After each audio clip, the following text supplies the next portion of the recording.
പനേരിപ്പാടത്ത് അതിരാവിലെ വിറക് ശേഖരിക്കാൻ ഒരു കൂട്ടം ആളുകൾ കാട്ടിനുള്ളിലേക്ക് കയറി. അല്പദൂരം പിന്നിട്ടപ്പോഴാണ് കൂട്ടത്തിലൊരാൾ ഒരു കാഴ്ച കാണുന്നത്. സമീപത്തുള്ള ഒരു മരച്ചുവട്ടിൽ ഒരു സ്ത്രീ ചാരിയിരിക്കുന്നു.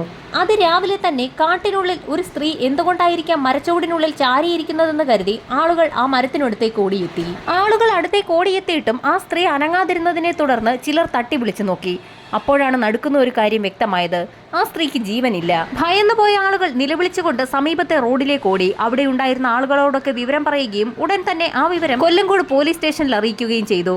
സംഭവം അറിഞ്ഞ ഉടൻ തന്നെ SI അടങ്ങുന്ന ഒരു സംഘം പനേരിപ്പാടത്തേക്ക് എത്തി. കൊല്ലങ്കോട് സ്റ്റേഷനിൽ നിന്ന് വിവരമറിയിച്ചതിനെ തുടർന്ന് CIയും DYSPയും അടങ്ങുന്ന ഒരു സംഘം കൂടി അങ്ങോട്ടേക്ക് എത്തി. അപ്പോഴേക്കും ആ പ്രദേശമാകെ ആളുകളെ കൊണ്ട് നിറഞ്ഞിരുന്നു. DYSPയുടെ നിർദ്ദേശപ്രകാരം ഫോറൻസിക് സംഘവും ഡോഗ് സ്ക്വാഡ് സംഭവസ്ഥലത്തെത്തി. ഫോറൻസിക് സംഘം വളരെ വിശദമായ ഒരു പരിശോധന തന്നെയാണ് അവിടെ നടത്തിയത്.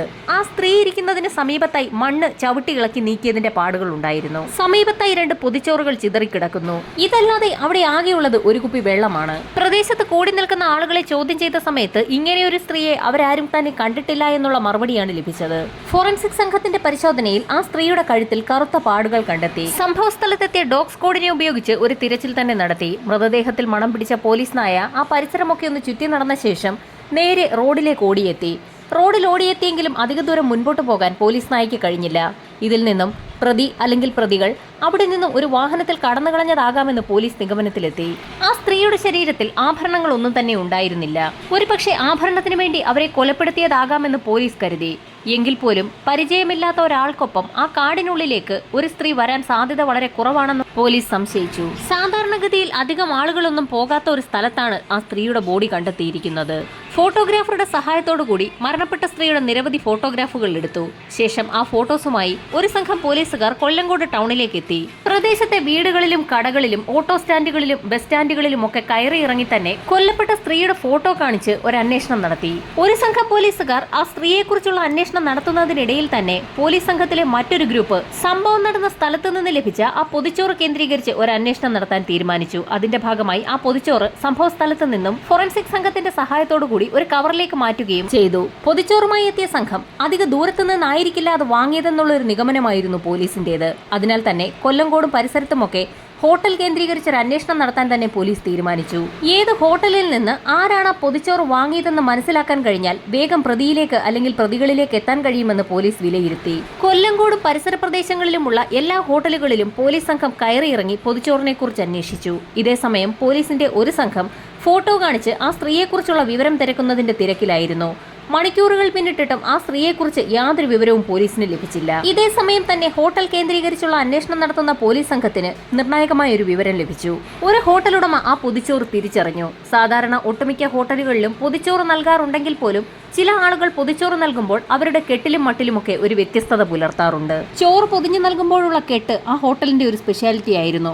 ഹോട്ടലുടമ കണ്ടപ്പോൾ തന്നെ അത് തന്റെ ഹോട്ടലിലെ തന്നെയെന്ന് തിരിച്ചറിഞ്ഞു. മരണപ്പെട്ട സ്ത്രീയുടെ ഫോട്ടോയും ഹോട്ടലുടമ തിരിച്ചറിഞ്ഞു. ആ സ്ത്രീക്കൊപ്പം ഒരു പുരുഷനും കൂടി കഴിഞ്ഞ ദിവസം ഓട്ടോയിൽ വന്ന് തന്റെ ഹോട്ടലിൽ നിന്നും ആ പൊതിച്ചോറ് വാങ്ങിക്കൊണ്ട് പോയതാണെന്ന് അയാൾ പോലീസിന് മൊഴി നൽകി. അവർ വന്നതും പോയതും ഒരു ഓട്ടോറിക്ഷയിലാണ്. ആ ഓട്ടോറിക്ഷയിൽ നേരത്തെയും ഹോട്ടലിലേക്ക് ആളുകൾ വന്നിട്ടുണ്ടെന്ന് ഹോട്ടലുടമ മൊഴി നൽകി. ആ പ്രദേശത്ത് എവിടെയോ ഉള്ള ഓട്ടോറിക്ഷയാണെന്ന് മനസ്സിലാക്കിയ പോലീസ് സംഘം കൊല്ലങ്കോടുള്ള ഓട്ടോ സ്റ്റാൻഡ് കേന്ദ്രീകരിച്ച് ഒരു അന്വേഷണം നടത്താൻ തീരുമാനിച്ചു. മരണപ്പെട്ട യുവതിയുടെ ഫോട്ടോയുമായി ഓട്ടോ സ്റ്റാൻഡുകളിൽ കയറി ഇറങ്ങി നടത്തിയ പരിശോധനയിൽ ഒടുവിൽ ആശ്വാസകരമായ ഒരു മറുപടി പോലീസിന് ലഭിച്ചു. ഒരു ഓട്ടോറിക്ഷ ഡ്രൈവർ ആ സ്ത്രീയെ തിരിച്ചറിഞ്ഞു. ഏകദേശം 30 വയസ്സ് പ്രായം തോന്നിക്കുന്ന ഒരു പുരുഷനായിരുന്നു ആ സ്ത്രീക്കൊപ്പം ഉണ്ടായിരുന്നത്. ഇവരും ഓട്ടോയിൽ കയറിയ ശേഷം ഹോട്ടലിന് സമീപത്തെത്തുകയും അവിടെ നിന്നും പൊതിച്ചോറ് വാങ്ങിയ ശേഷം ഓട്ടോയിൽ കയറി മൃതദേഹം കണ്ടെത്തിയ ആ വനത്തിന് സമീപത്തേക്ക് ഓട്ടോ വിടണമെന്ന് ആവശ്യപ്പെടുകയും ചെയ്തു. സമയം ഏകദേശം സന്ധ്യയോടടുക്കുന്ന സമയത്ത് എന്തിനാണ് ആ വനപ്രദേശത്തേക്ക് പോകുന്നതെന്ന് ഓട്ടോ ഡ്രൈവറായ ഹക്കീം ചോദിച്ചിരുന്നെങ്കിൽ പോലും അവർ വ്യക്തമായ മറുപടിയൊന്നും നൽകിയിരുന്നില്ല. അവരെ അവിടെ ആക്കിയ ശേഷം ഓട്ടോ ഡ്രൈവർ തിരികെ മടങ്ങിപ്പോവുകയും ചെയ്തു. ഓട്ടോ ഡ്രൈവറുടെ സഹായത്തോടുകൂടി ആ പുരുഷന്റെ രേഖാചിത്രം തയ്യാറാക്കാൻ DYSP ഉത്തരവിട്ടു. കൊല്ലങ്കോട് പോലീസ് സ്റ്റേഷനിൽ CIയുടെയും DYSPയുടെയും ഒക്കെ നേതൃത്വത്തിൽ രേഖാചിത്രം വരയ്ക്കൽ പുരോഗമിക്കുന്ന സാഹചര്യത്തിലാണ് ഹക്കീം ഞെട്ടിക്കുന്നൊരു കാര്യം പോലീസിനോട് പറയുന്നത്. ഇതിനു മുൻപും മറ്റൊരു സ്ത്രീക്കൊപ്പം ആ പുരുഷനെ തന്റെ ഓട്ടോയിൽ അതേ വനത്തിന് സമീപം കൊണ്ടുവിട്ടിട്ടുണ്ട്. പല സ്ത്രീകളുമായി ബന്ധം പുലർത്തുന്ന ഒരു യുവാവാണതെന്ന് പോലീസിന് അതിൽ നിന്ന് വ്യക്തമായി. ഇതിനിടയിൽ തന്നെ അയാളുടെ രേഖാചിത്രം ഏകദേശം പൂർത്തിയാക്കി കഴിഞ്ഞിരുന്നു. ഒത്ത നീളവും വണ്ണവുമുള്ള 30 വയസ്സ് തോന്നിക്കുന്ന കട്ടിമീശക്കാരനായ യുവാവ്. ചിത്രം പൂർത്തിയാക്കിയപ്പോൾ തന്നെ ആൾ അത് തന്നെയെന്ന് ഹക്കീം വ്യക്തമാക്കി. രണ്ടാമത്തെ തവണയും എന്തുകൊണ്ടാണ് ആ യുവാവ് തന്റെ ഓട്ടോ തന്നെ വിളിക്കാൻ കാരണമെന്ന് ഹക്കീമിനോട് പോലീസുകാർ ചോദിച്ചു. ആ സമയത്താണ് ഹക്കീം ചില കാര്യങ്ങൾ കൂടി പോലീസിനോട് പറയുന്നത്. ആദ്യത്തെ തവണ ഒരു യുവതിയുമായി അയാൾ ഓട്ടോയിൽ കയറിയ സമയത്ത് തന്നെ ഓട്ടോ ഡ്രൈവറായ ഹക്കീമിന്റെ മൊബൈൽ നമ്പർ ചോദിച്ചു വാങ്ങിയിരുന്നു. പിന്നീട് ആ യുവാവ് കൊല്ലങ്കോട് ടൗണിൽ എത്തുമ്പോഴൊക്കെ ഹക്കീമിന്റെ ഓട്ടോയാണ് വിളിക്കാറുള്ളത്. പലപ്പോഴും പല യുവതികളുമായും കൊല്ലങ്കോട് ഭാഗത്തെത്തുന്ന ആ യുവാവ് ഹക്കീമിന്റെ ഓട്ടോ വിളിച്ച് ആ കാടിന് സമീപത്തേക്ക് പോകുന്നത് പതിവായിരുന്നു. അത് അയാളുടെ സ്ഥിരം പരിപാടിയായതിനാൽ തന്നെ അതിനെക്കുറിച്ച് കൂടുതലൊന്നും ഓട്ടോ ഡ്രൈവർ ചോദിച്ചിരുന്നില്ല. ഇത്രയും വിവരങ്ങൾ ഹക്കീമിൽ നിന്ന് മനസ്സിലാക്കിയ പോലീസ് സംഘം അയാളുടെ മൊബൈലിൽ നിന്നും ആ ചെറുപ്പക്കാരന്റെ നമ്പർ എടുക്കുകയും സൈബർ സെല്ലിന് മൊബൈൽ ഫോൺ കേന്ദ്രീകരിച്ച് ഒരു അന്വേഷണം നടത്തുന്നതിനായി നിർദ്ദേശം നൽകുകയും ചെയ്തു. മൊബൈൽ ഫോൺ കേന്ദ്രീകരിച്ച് നടത്തിയ അന്വേഷണത്തിൽ പാലക്കാട് ചിറ്റൂരിലെ പാലത്തുള്ളി എന്നയിടത്ത് ആ മൊബൈൽ ആക്റ്റീവാണെന്ന് കണ്ടെത്തി. ഓട്ടോ ഡ്രൈവറായ ഹക്കീമുമായി പോലീസ് സംഘം പാലത്തുള്ളിയിലേക്ക് തിരിച്ചു. ചിറ്റൂരിലെത്തി സമീപ പ്രദേശങ്ങളിലെ കടകളിലൊക്കെ രേഖാചിത്രം പോലീസ് കാണിച്ചു. ആ സമയത്ത് തന്നെ ആ ചിത്രത്തിലുള്ള വ്യക്തിയെ പല ആളുകളും തിരിച്ചറിഞ്ഞു. രേഖാചിത്രത്തിലുള്ളത് സുരേന്ദ്രൻ എന്ന സുധിയാണെന്നായിരുന്നു എല്ലാവരുടെയും മറുപടി. സുധിയെ തിരിച്ചറിഞ്ഞ ചില വ്യക്തികളെ കൂടി കൂടെ കൂട്ടി പോലീസ് സംഘം സുധിയുടെ വീട്ടിലേക്ക് എത്തി. CI സുനിൽകുമാർ സംഘവും സുധിയുടെ വീട് വളഞ്ഞു. ശേഷം നാട്ടുകാരിൽ ഒരാളെ കൊണ്ട് സുധിയുടെ വീടിന്റെ കതകിൽ തട്ടി വിളിപ്പിക്കുകയും സുധിയുടെ വീടിന്റെ കോളിംഗ് ബെൽ അടിപ്പിച്ചു. വാതിൽ തുറന്ന് പുറത്തേക്കിറങ്ങി വന്നത് സാക്ഷാൽ സുധി തന്നെയായിരുന്നു. പുറത്തേക്കിറങ്ങിയ സുധിയെ വീട് വളഞ്ഞു നിന്ന പോലീസ് സംഘം കൈയോടെ തന്നെ പിടികൂടി. സുധിയെ കസ്റ്റഡിയിലെടുത്ത പോലീസ് സംഘം കൊല്ലങ്കോട് സ്റ്റേഷനിലെത്തി ചോദ്യം ചെയ്യൽ ആരംഭിച്ചു. കൊല്ലപ്പെട്ട സ്ത്രീയുടെ ഫോട്ടോ കാണിച്ചെങ്കിലും അവരെ തനിക്ക് അറിയില്ല എന്നായിരുന്നു സുധിയുടെ ആദ്യത്തെ മറുപടി. പോലീസിന്റെ കർക്കശമായ ചോദ്യം ചെയ്യലിനൊടുവിൽ പല കഥകളും സുധിക്ക് പറയേണ്ടി വന്നു. ഉത്തമി എന്നാണ് ആ യുവതിയുടെ പേര്. അവർ പൊള്ളാച്ചിക്കാരിയാണ്. അവിടെയുള്ള കമ്പളംപെട്ടിയിലെ കൃഷ്ണസ്വാമിയുടെ ഭാര്യയായിരുന്നു ആ സ്ത്രീ. പൊള്ളാച്ചിക്കാരിയായ ഉത്തമി കൊല്ലങ്കോട് സുധിക്കൊപ്പം എങ്ങനെ എത്തിയെന്നായിരുന്നു പോലീസിന്റെ അടുത്ത ചോദ്യം. പല ആവശ്യങ്ങൾക്കുമായി സുധി പൊള്ളാച്ചിയിലേക്ക് പോകാറുണ്ടായിരുന്നു. അവിടെ വെച്ചായിരുന്നു ഉത്തമിയെ കണ്ടതും പരിചയപ്പെട്ടതും അടുപ്പത്തിലായതും. അങ്ങനെ ഉത്തമിക്കൊപ്പം പലയിടങ്ങളിലും കറങ്ങുന്നത് പതിവായിരുന്നു. ആ സ്ത്രീയുടെ കൈവശം ധാരാളം സ്വർണവും പണവും ഉണ്ടെന്ന് മനസ്സിലാക്കിയായിരുന്നു സുധി അവർക്കൊപ്പം കൂടിയത്. എന്നാൽ അവൻ ഉദ്ദേശിച്ച പണമൊന്നും ആ സ്ത്രീ അവന് നൽകിയില്ല.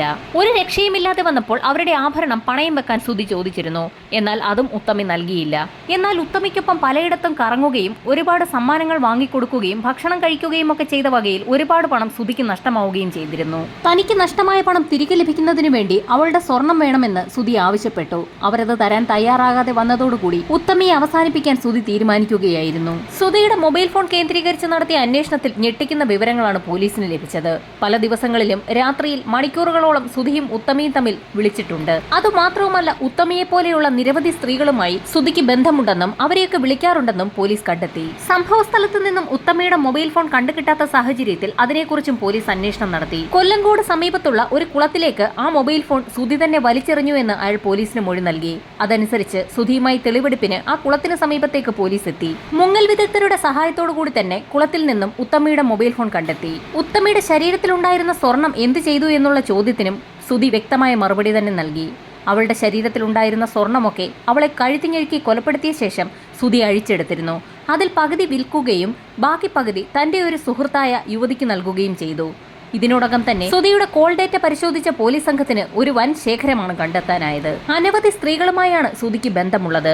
അങ്ങനെ അടുപ്പമുള്ള ഒരു സ്ത്രീക്കാണ് സുധി ഉത്തമിയുടെ സ്വർണ്ണാഭരണങ്ങൾ നൽകിയിരിക്കുന്നത്.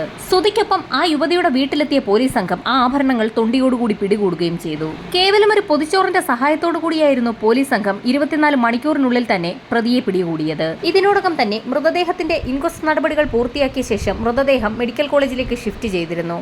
വൈകാതെ തന്നെ പോസ്റ്റ്മോർട്ടം റിപ്പോർട്ടും പുറത്തു വന്നു. കഴുത്ത് ഞെരുക്കി ശ്വാസം മുട്ടിച്ചാണ് ഉത്തമിയെ കൊലപ്പെടുത്തിയിരിക്കുന്നത്.